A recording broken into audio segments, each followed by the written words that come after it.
선하고 정직하여 하나님을 경외하며 악에서 떠난 자더라라고 말씀을 합니다. 그러니까 윤리적으로도 정직하고 성품적으로도 온전하고 그다음에 신앙, 영적으로도 하나님을 경외하는 이런 사람이라고 소개하고 있어요. 사람들이 저를 어떻게 소개했으면 좋겠습니까? 여러분을 어떻게 소개했으면 좋겠습니까? 어쩌다가 교회 안에서 좋은 처녀를 소개하고 좋은 총각을 이웃 교회 목사님이나 혹 사모님에게 그냥 그 모임에서 소개할 때가 있어요. 좀 중매해달라고. 목사들은 이 총각을, 이 처녀를 뭘 보고 소개했으면 좋겠습니까? 제일 신나는 건 적어도 그렇습니다. 자랑거리 신나는 건 아무것도 없어도 믿음 하나 좋다라고, 그 믿음 하나 보고 한번 며느리 보라라고, 한번 사위 보라라고. 목회자들은 그렇게 주로 자랑합니다. 근데 다 갖춰도 그냥 믿음 없으면 왠지 소개하고 싶지 않아요. 자랑하고 싶지를 않아요. 근데 고개 들고 자랑을 못합니다. 근데 자, 이 정도 되면 하나님이 자랑할 만하겠죠? 우리 부모들은, 우리 특히 할아버지는요, 손주 자랑하는 재미로 살아갑니다. 알랑가 몰랑가 모르겠습니다만 안다고요? 할렐루야. 우리 아내가 말했습니다. 안다고. 자, 어쨌거나 이번 이런 인물됨과 더불어서 그의 환경을 이렇게 소개합니다. 그가 얼마나 부유한 환경이었는지, 자, 2절 3절 내용을 보면은요, 한번 보겠습니다. 그에게 아들 7과 딸 3이 태어나니라. 다복 번성함, 고대 사회의 축복 중에 하나가 다산의 복입니다. 그래서 바알신을 그렇게 섬기는 거예요. 그 다산 중에도 최고의 다산은 여러분 자식 농사예요. 이 자식 농사를 잘 지었다는 얘기예요. 자, 열인데 딸이면 딸대로, 첫째면 첫째, 둘째, 셋째 딸, 그냥 맏아들, 그냥 막내 아들까지 너무나 잘 되었다는 의미를 이렇게 함축하여 담고 있는 거예요. 자, 그 다음에 보면은요, 3절 그의 소유물은, 자, 부자도 보통 부자가 아니에요. 양이 7,000마리요. 와우. 그 다음에 낙타가 3,000마리. 요즘도 낙타 3,000마리 기르기 쉽죠. 소가 몇 마리요? 500결이네요. 1,000마리요. 그 다음에 암나귀가 500마리며 종도 적었다 많이 있었으니 이 사람은 동방 사람 중에 가장 갖출 거 다 갖추었어요. 인품도 있죠, 신앙도 있죠, 돈도 있죠. 그리고 사회적으로 존경도 받는 이 동방 지역에서 가장 훌륭한 멋진 사람이라는 거예요. 와우. 이런 성도가 우리 교회 성도라면은 제가 그냥 온 동네 나팔 불며 다닐 겁니다. 안 먹어도 배부르고 말이죠. 막 그냥 만나는 사람들마다 우리 동네 목사님들 다 내가 대접 그냥 탁탁 한턱 쏘면서 다 대접할 것 같은 그런 마음입니다. 할렐루야. 그러니까 하나님이 자랑하고 싶으겠어요? 안 자랑하고 싶으겠어요? 예, 자랑하고 싶으겠죠. 근데요, 일이 어떻게 되느냐 하면은요, 단적으로 한번 보겠는데요. 자, 1절, 2절, 3절까지 봤잖아요. 여기까지만 이라면은 그냥 할렐루야 아니겠어요? 근데 인생이 그렇지 않아요. 누구에게나 이게 삶이 그야말로 수월찮습니다. 자, 4절, 5절을 우리 함께 보도록 하겠습니다. 그의 아들들이 자기 생일에 각각 자기의 집에서 잔치를 베풀고 그의 누이 3명도 청하여 함께 먹고 마시더라. 그들이 차례대로 잔치를 끝내면 욥이 그들을 불러다가 성결하게 하되 아침에 일어나서 그들의 명수대로 번제를 드렸으니 이는 욥이 말하기를 혹시 내 아들들이 죄를 범하여 마음으로 하나님을 욕되게 하였을까 함이라. 욥의 행위가 항상 이러하였더라. 그러니까 그는 습관적으로 생활 패턴의 삶의 한 부분으로서 늘 하나님 앞에 자녀를 위하여 정결 예식을 드릴 정도로 경건한 후손에 대한 이런 수고, 백방으로 노력했다는 거예요. 그리고 그대로 지금 하나하나 착착 되어져 가고 있었다는 거죠. 자, 근데 이렇게만 인생이 가정에서 또 하는 일들이 잘 되면 어떻게 좋겠습니까? 꼭 방해하는 방해가 있어요. 이게 어떤 방해인지 한번 보세요. 이 중요합니다. 하늘에서 하나님께서 영계의 모든 존재들을 한자리에 다 호출했습니다. 불러 모았습니다. 왜요? 이날은 하나님께서 하나 자랑하고 싶은 게 있었어요. 뭘 자랑한다고요?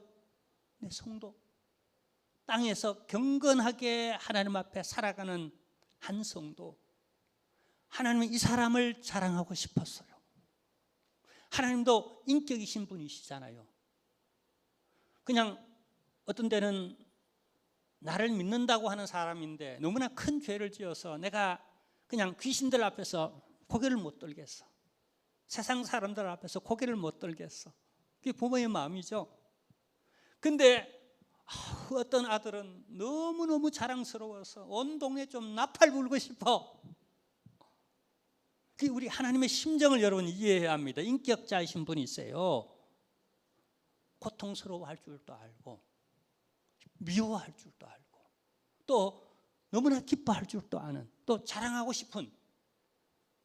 그래서 어느 날 자랑합니다. 너희들 저 동방의 우수 땅에 욥이라는 사람을 봤는가? 너희가 아마 다 알 거다. 너희 영물이니까, 온 세상 두루 다니는 존재들이니까. 근데 그만큼 진실하고 성실하고 여호와를 경외하는 사람이 있던가? 하나님이 그냥 이날에 신났어요. 너무나 아주 큰 소리로 막 떵떵거리면서 자랑했어요. 속이 다 하나님이 오래간만에 시원했겠죠. 근데 이 꼴을 그냥 손뼉 치면 되잖아요. 하나님 더 축복해 주세요. 저런 가정은 더 평안하게 해주시고 자녀도 잘 되고 건강도 하고 하는 사업이 잘 되고 마음의 평화도 있고 행복하게 길이 오래 무병장수하도록 축복하옵소서라고. 할렐루야. 남의 일이라고 별로 그게 감동이 안 됩니까? 그렇게 손뼉 치고 그냥 복을 그냥 더 주십시오라고, 천배 만배로 그냥 하나님께서 갚아달라고 냅다 그랬으면 좋겠는데 그렇지 못한 존재가 있습니다. 아니요 하고 반박부터 먼저 합니다. 하나님 말씀하면 아멘부터, 부모가 말씀하면 아멘부터 이렇게 나오면 좋겠는데 먼저 반박부터 하려고 덤벼듭니다. 이게 인간 심리입니다. 못됐죠 사람이. 근데 사단이 그래요. 사단이. 하나님이 그토록 축복하니까, 이뻐해주고 사랑하고 은혜를 베풀어 주니까 그렇게 믿지. 하나님 줬던 걸 다 한번 빼앗아 보세요. 아마 하나님 안 믿을걸요? 대놓고 하나님 욕할걸요? 그러니까 하나님이 좀 자존심 상했습니다. 왜냐하면 우리 하나님은 인격이 고결하신 분이시잖아요. 이 고결한 인격을 가진 사람일수록 자존감이 높습니다. 그래서 이런 얘기할 때에 마음이 굉장히 상처를 받아요. 우리 하나님 늘 찬양과 경배를 받으시는 분이신데 이렇게 판단과 사단이 비판을 하고 났으면은 굉장히 자존심 상하겠죠. 이 말이 무슨 말인가 하면은요, 욥을 이렇게 축복해 주니까 욥이 그것 때문에 하나님 믿는 거 아니냐라고. 근데 하나님 편에서는 들리기를 이렇게 들릴 수 있어요. 돈 보고 결혼했다. 저 사람 진짜 나를 사랑해서 인격적으로 나와 결혼한 게 아니라 내 조건을 보고 저 사람 결혼했다.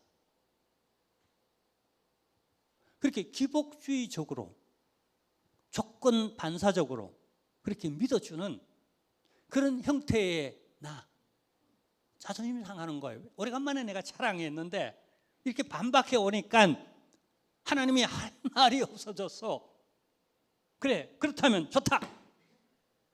하나님 얼마나 마음이 조마조마했겠어요. 한번 해보자.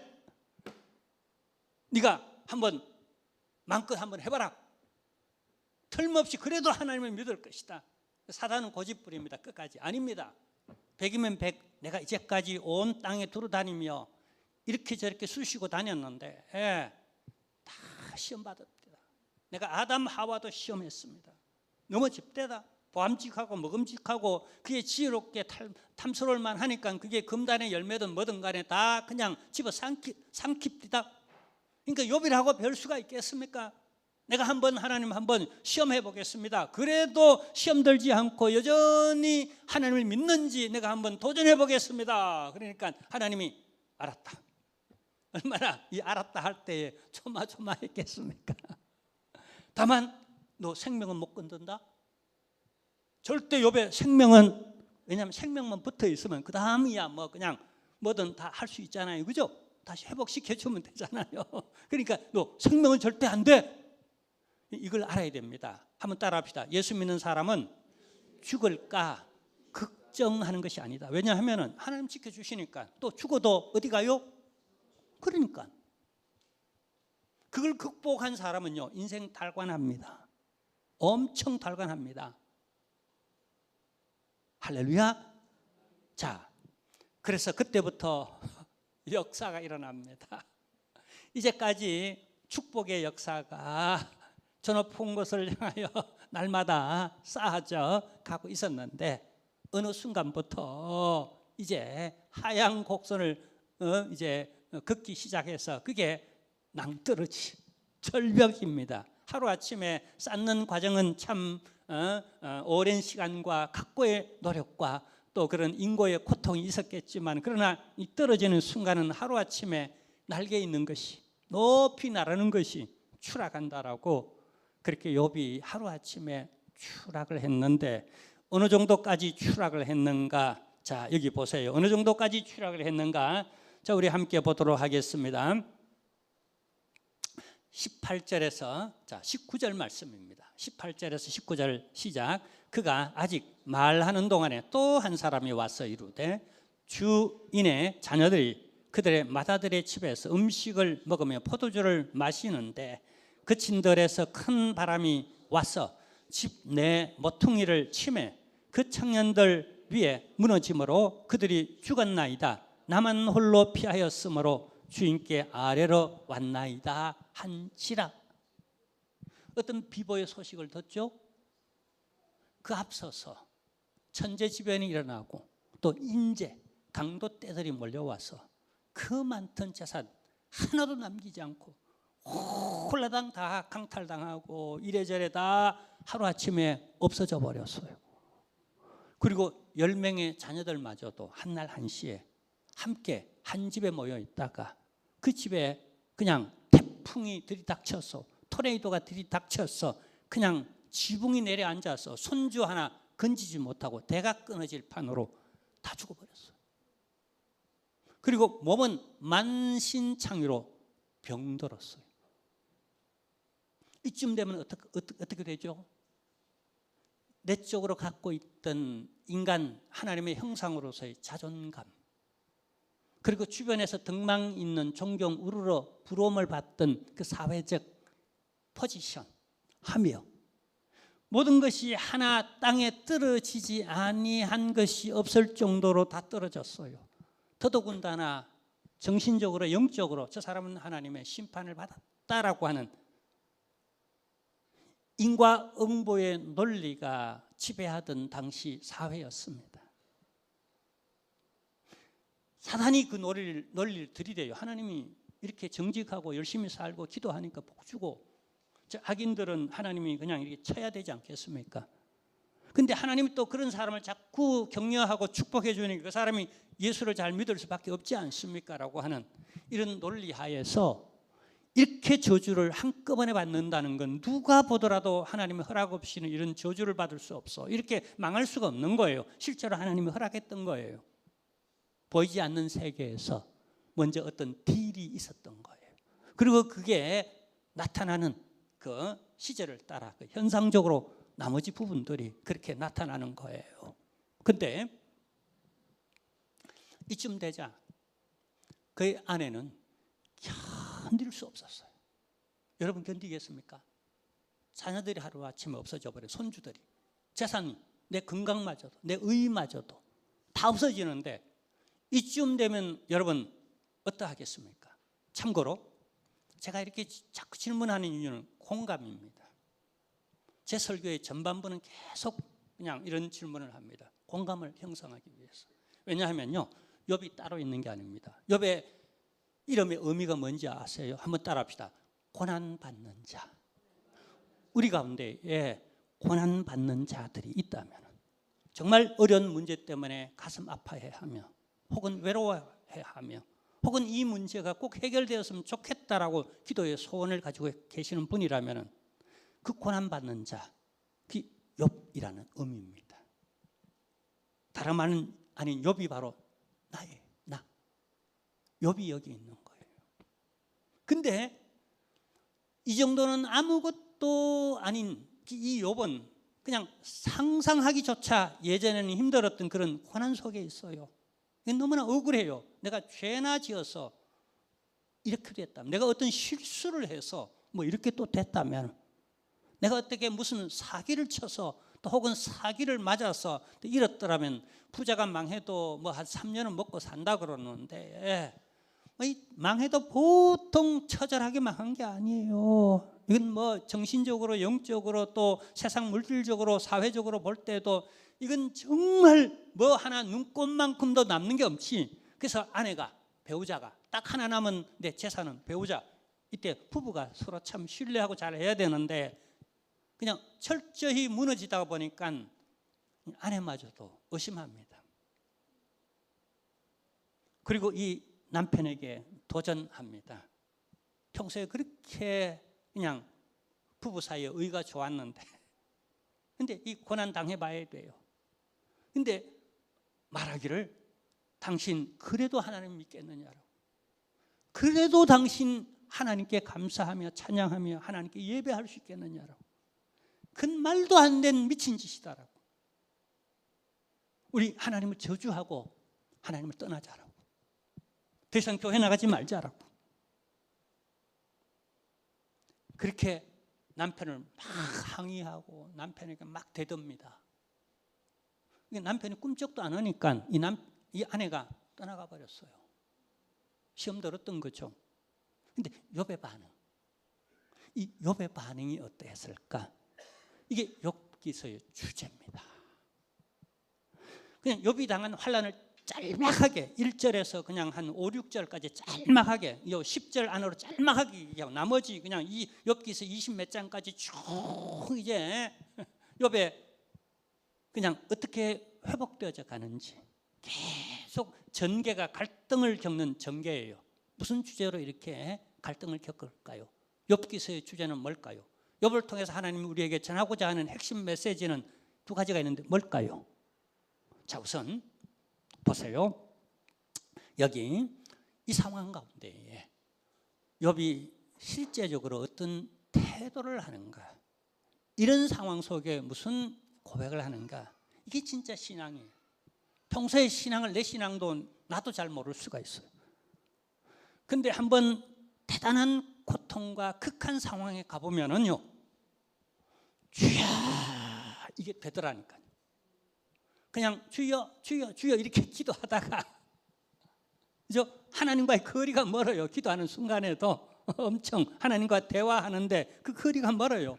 근데 진짜 절박해질 때, 그 극한 상황 가운데서 주야 이렇게 할 때는 바로 주님 앞에 내가 다가왔어요. 주님이 나한테 다가올까 싶어서 거리감을 두다가 이런 애절하고 절박한 속에서는 막 주님께 한 걸음으로 달려가가지고 주야 하고 막 파고드는 거예요. 주님께로 막 파고 들어가요. 그래서 욥이 어떤 고백을 하는가? 매를 때려보면 안다 그러죠. 그죠? 주워온 자식은 도망가고 내가 배 아파 난 자식은 매를 때리면 기어든다 그러죠. 막 기어든다 그러죠. 욥이 막 기어드는 거예요. 어떻게 기어드는가 한번 보세요. 자, 매를 맞아도 보통 맞는 게 아닌데도 이렇게 기어듭니다. 20절에서 22절 내용을 함께 보겠습니다. 욥이 일어나 겉옷을 찢고 머리털을 밀고 그 다음에 땅에 엎드려 예배하며. 여러분의 예배의 가치는 어느 정도라고 생각합니까? 내가 한 번이라도 예배 드리는 이 예배가 여러분에게는 어느 정도의 가치가 있다라고 그렇게 값을 매깁니까? 적어도 이 상황 가운데에 욥의 아내는 이미 떠나갔어요. 시험 들어 예배고 뭐고 어디 있습니까? 이 상황 가운데에 위로받기, 누가 나를 위로해 주기를 기다릴 뿐이지 뭘로도 채울 수 없는 그런 고통이 있잖아요. 근데 이렇게 여러분 뒤로 나자빠질 상황 아닙니까? 근데 이 추스려서 안간 힘을 쓰고 앞으로 꾸풀이는 거예요. 이 예배예요. 도저히 그럴 수 없는 가운데에서 앞으로 꾸풀여서 하나님 앞에 내 예를 표현하는 것. 그게 우리 기독교의 예배예요. 여러분 몇 푼어치의 자존심이나 몇 푼어치 안 되는 시험거리, 모든 물질 때문에 이 예배를 엿바꾸듯이 막 바꾸어서 막 먹지 마세요. 예배는 그런 하찮은 쓰레기 같은 게 아니에요. 너무나 고결하고 값으로 따질 수 없는 프라이스레스. 세상에는 값으로 따질 수 없는 어떤 것이 존재하잖아요. 그 결이 바로 예배라는 겁니다. 아멘. 자, 계속 읽어보겠습니다. 21절에 이 중요합니다. 이르되 내가 모태에서 알몸으로 나왔사온즉 또한 알몸이 그리로 돌아가올지라. 주신 이도 여호와시요 거두신 이도 여호와시오니 여호와의 이름이 찬송을 받을지니이다 하고 이 모든 일에 욥이 범죄하지 아니하고 하나님을 향하여 원망하지 아니하니라 라고 말씀합니다. 자, 우린 이 속에서요 아주 중요한 신학, 그 신학을 하나 먼저 교훈받습니다. 욥기서 전체의 주제적 신학이에요. 그게 뭐냐 하면 한번 따라해 볼까요? 여호와의 주권. 여호와께로부터 모든 것이 내게 왔다라고 하는 주인의식을 가지고 있어요. 그리고 그분이 어떤 필요에 의하여서 도로 가져가도 본래부터 그분의 것이니까 내가 그냥 내게 잠시 머물러 있던 것으로 내가 사용했으니까, 부유하게 살았으니까, 자식 있게 살았으니까, 손주 있게 살았으니까, 내가 사회적 덕망 있게 내가 살았으니까 지금까지 산 것만 해도 할렐루야 감사합니다. 주님께로부터 왔다가 주님께로 가는 게 아니겠느냐라고. 내가 알몸으로 왔다가 알몸으로 가는 게 그게 맞지 아니하는가. 주신 이도 하나님이시오, 또 가져가신 이도 하나님이신데 그분은 주고 안 주고의 어떤 거래의 분이 아니라 그분은 절대적으로 존경받고 신뢰받고 사랑받고 경배받고 찬양받아야 할 존재라는 어떤 환경과 어떤 다른 것에 여러분 비교해서 내게 잘하니까 그분은 좋은 분, 내게 못하면 그분은 나쁜 놈. 그건 진리가 아니잖아요. 그건 상대적이잖아요.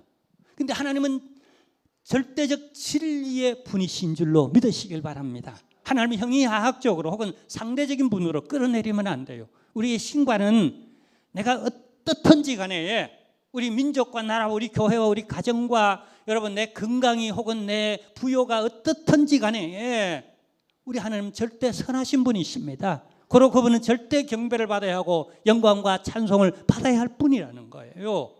이게 여호와의 주권 사상입니다. 내 행복과 불행에 상관없이 그분은 나를 통하여 찬양받아야 할 그분. 이 진정한 삶 속에서의 주권의식이 아니겠습니까? 그래서 하나님, 우리 기독교의 신앙, 우리가 믿는 하나님은 어떤 분이신지 하나님의 신관을 이 욥의 상황 속에서 우리에게 계시해 주고 있습니다.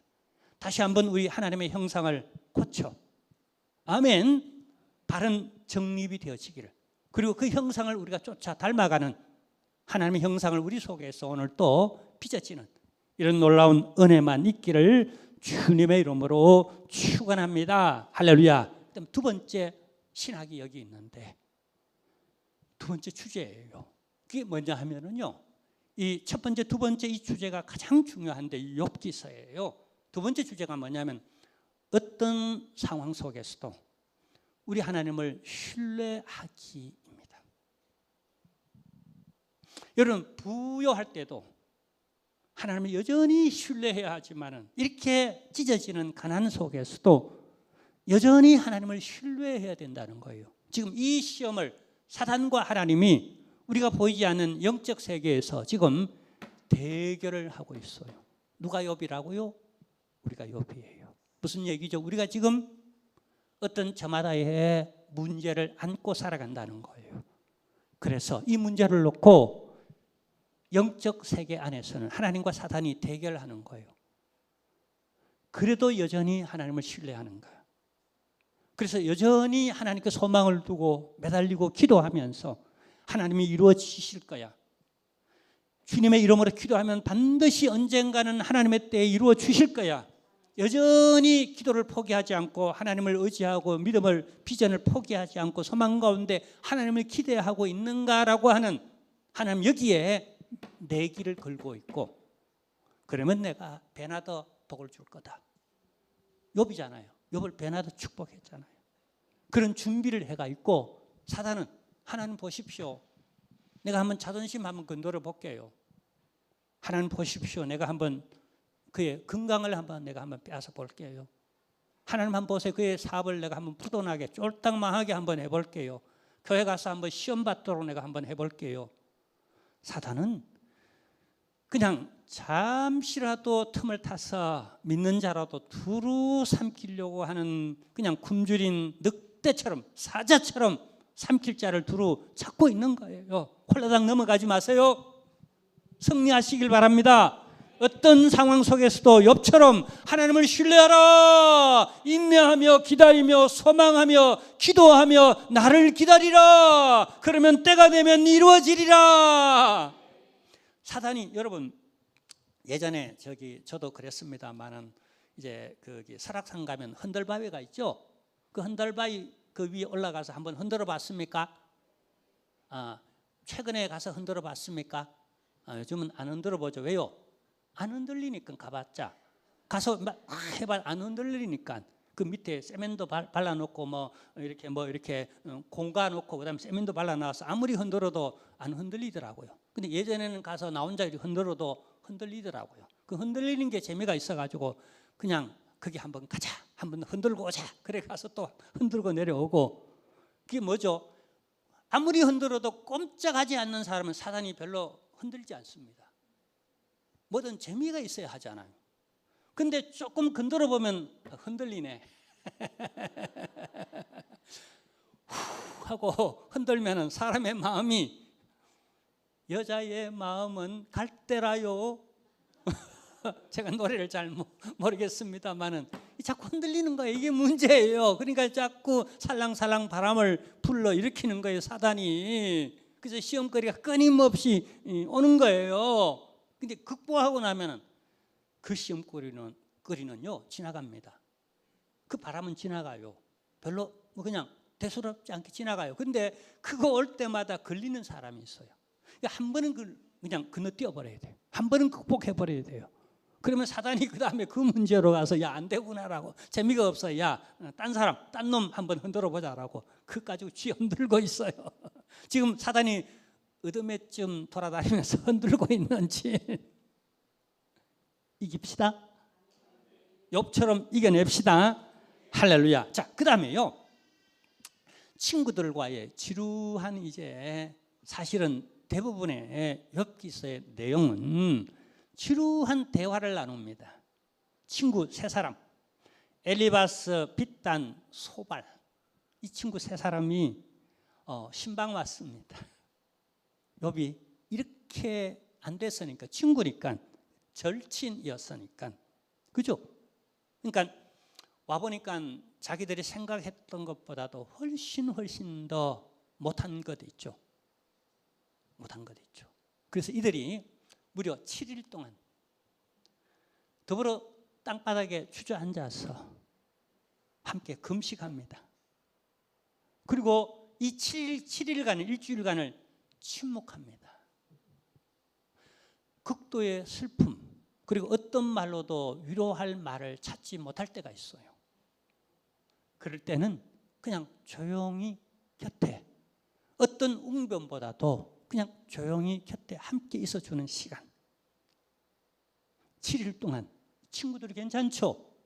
괜찮죠? 근데 문제는 이 7일 후에 서로 대화가 오가는데 그때부터는 치열한 논쟁.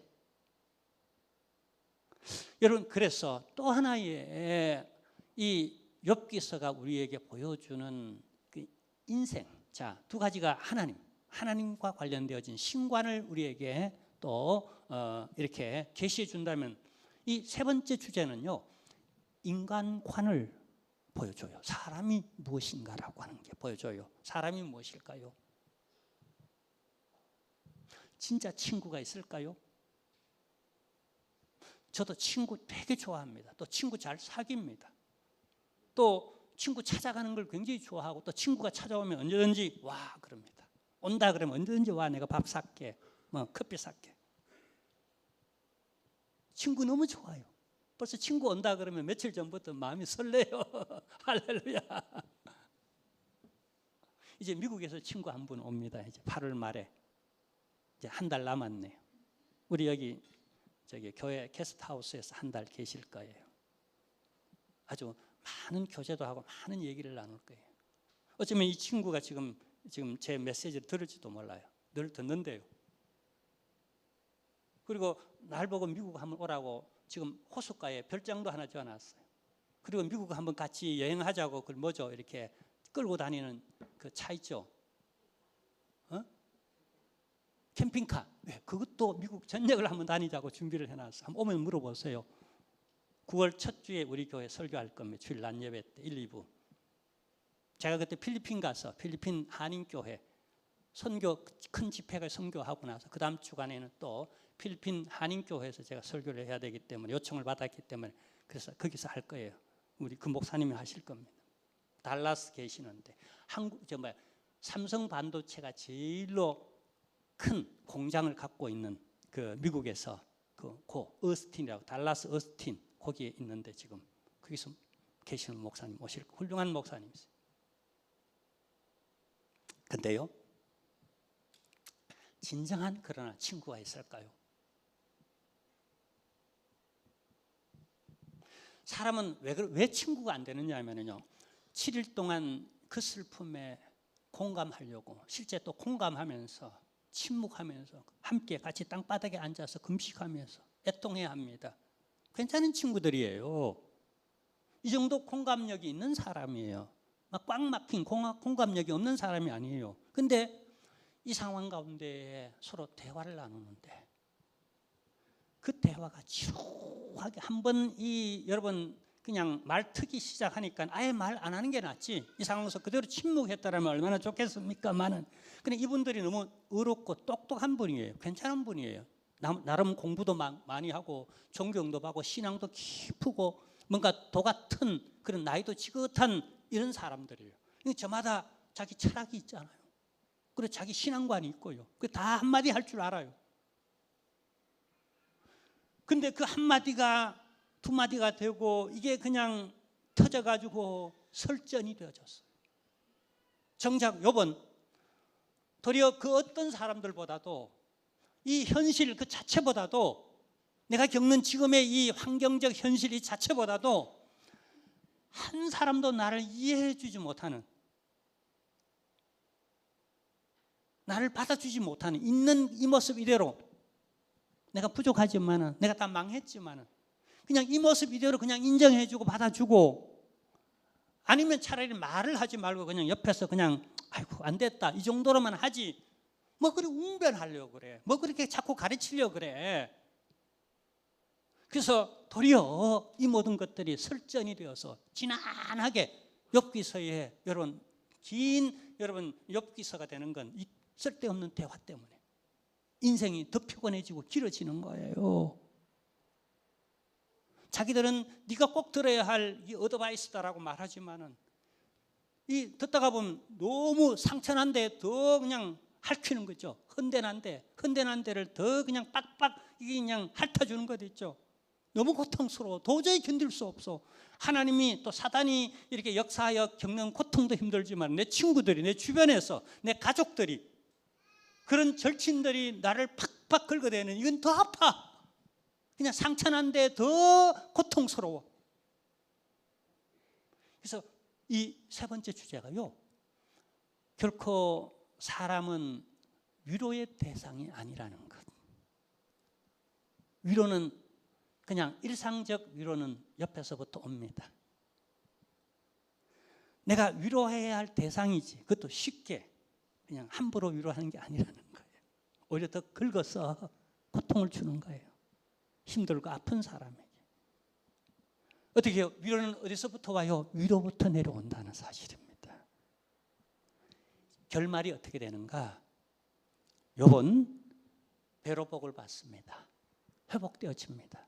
한번 따라 할까요? 이 또한 지나가리라. 그리고 그 결과적으로 개인적으로는요, 두 가지 큰 복을 받는데, 하나는요, 하나님이 누구신가? 신관의 새로운 변화가 일어났어요. 내가 귀로만 듣던 하나님을 내 온 피부로, 내 온몸으로 하나님을 체험했다라고 하는, 오히려 전화위복이 되었다는 거예요. 당할 때는 굉장히 아팠는데, 암 걸려서 이 말기암이라고 다들 포기했는데, 설설 내가 식당을 하는데 혹 손님들이 식당에 오지 않을까 싶어 혼자 끙끙대며 외로이 사투하면서 내가 질병을, 간암을 앓고 있는데, 근데 하나님이 치유했어요. 낫게 했어요. 그리고 나서 신앙이 달라지고 인생관이 달라지고, 그렇게 인생하던 사람이 이제는 그냥 형제들을 돌보면서 그냥 넉넉한 사람으로 변화되어지는, 인생이 달라져 있는, 세계관이 달라져 있는, 그리고 폭넓은 사람이 되어지. 그리고 또 하나가 있습니다. 또 하나가 뭐냐면, 그가 받은 복이 신관의 하나님의 복을 받았다는 것. 또 하나는 뭐냐면요, 여러분, 보이는 세계 안에서도 그가 다 잃었잖아요. 다 잃었는데 전부 다가, 성경은 낱낱이 그걸 기록해요. 2배나 복을 받았다는 걸. 딱 하나 2배로 복을 받지 못한 게 있어요. 뭔지 아세요? 따라합니다. 처복. 아내는 일부 일처해야 되잖아요. 그게 축복이잖아요. 2개면 그냥 아내는 2개 축복받으면 그게 축복이 아닙니다. 화근입니다. 아내는 하나 해야 되잖아요. 그거 외에는 전부 다 더블로 복을 받았어요. 여러분, 이런 축복이 있기를 바랍니다. 여러분, 이 또한 지나가리라. 지나가고 나니까 햇살 시원하게 비치는 그런 날이 왔습니다. 기도하겠습니다. 하나님, 감사합니다. 이 또한 지나가리라. 우리가 여전히 하나님을 신뢰하게 하옵시고, 또 주님의 주권, 주님은 주인이십니다. 우리는 토기와 같습니다. 이렇게 저렇게 되는